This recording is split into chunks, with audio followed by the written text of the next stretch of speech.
Hi, I finally updated BlueARP DM to new features in versions 2.5x like drum sequencer mode and chain variations and some GUI improvements as well.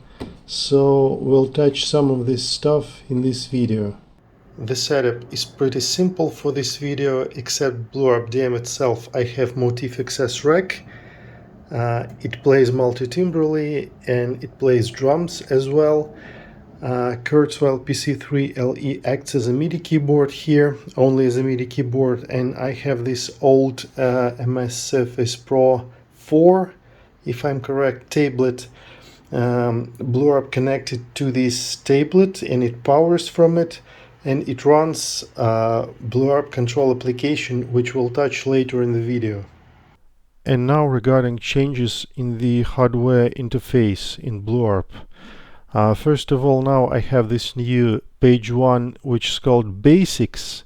It has all the essential controls to set the unit up, like MIDI ports, MIDI channels, keyboard ranges, gate time, sync time, this kind of stuff. Some of them are duplicated on the other pages. They are collected here just for the sake of convenience. All the other pages are the same as before. Only thing is that they shifted to the right. So steps is now page 5, and before that it was page 4.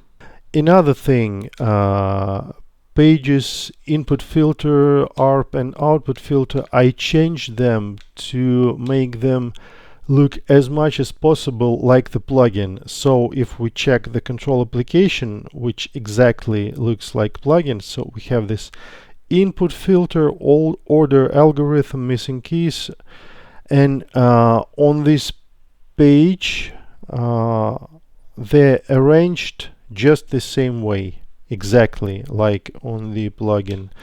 The same on the page 3 ARP, force to scale on the right, steps and sync on the left, and output filter we have transpose and randomize options and output range wrap.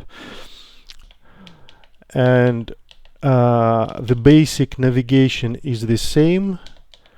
It's done with the buttons, but now you can also navigate to the page number and use the encoder to change pages.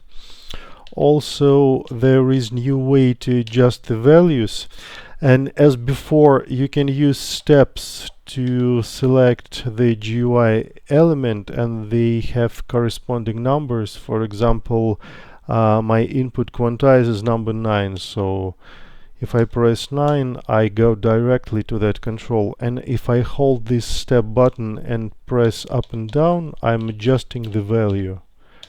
It's the alternative way to the default way of using the encoder.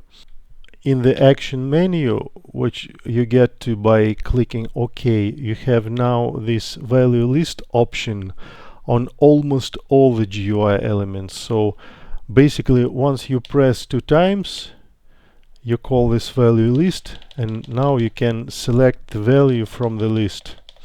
And sometimes it's handy because in some cases the full value doesn't fit into the control and it's shortened, but in that value list you can get the full names of the values.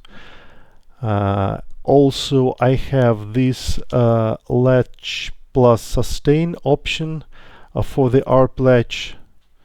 It was a checkbox before, but now it's kind of value box, and it has these 3 options.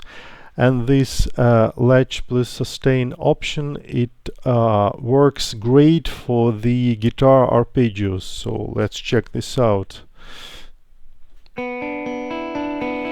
So this is how it sounds with this option turned on. And if it is just latch, you can hear that some of the notes are too short, which is not good for the guitar. And now they're nice and sustained, more sounding like a real guitar. And now on page 5 steps, it has a new feature, kind of grid editing mode. So when I'm on any lane, for example, let me show you. I have simple initial pattern here, and once I'm on the octave lane, I can press Shift. So I have this line, which will kind of currently selected value for the grid editing, and now I'm on +1 octave.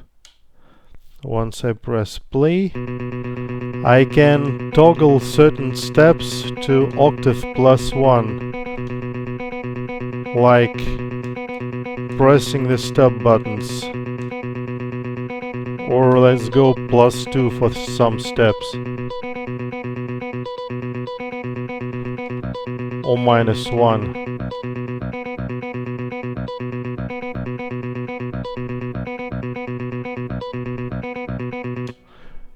And also when I switch to the polyphonic mode, you can see the difference on this screen. I guess it's now more clear that we are in the polyphonic mode, and we can navigate with the... Now we're still in grid edit mode. We can navigate with the buttons and click OK to toggle the value of a certain step, or press cancel to exit the grid editing mode. And just like on the other pages, you can select the step with these buttons, and this way it works as well. And once you hold the step, you can adjust the value by pressing up and down. Again, an alternative way to use the encoder to change the value. And regarding the control application, it works basically the same as before. They're synchronized, so if I change anything on the unit, it's reflected on the application as well. And this is the performance I used for my latest short video. I can press play here, so I can play my stuff on the keyboard. And I have a drum track here. So if we switch to instance 3, you can see that the left panel changes to reflect the drum sequencer mode. I did some improvements regarding the synchronization stability, so I implemented basic checksums and kind of connection consistency checks. So sometimes it may give you a message that there is a checksum error. It may happen.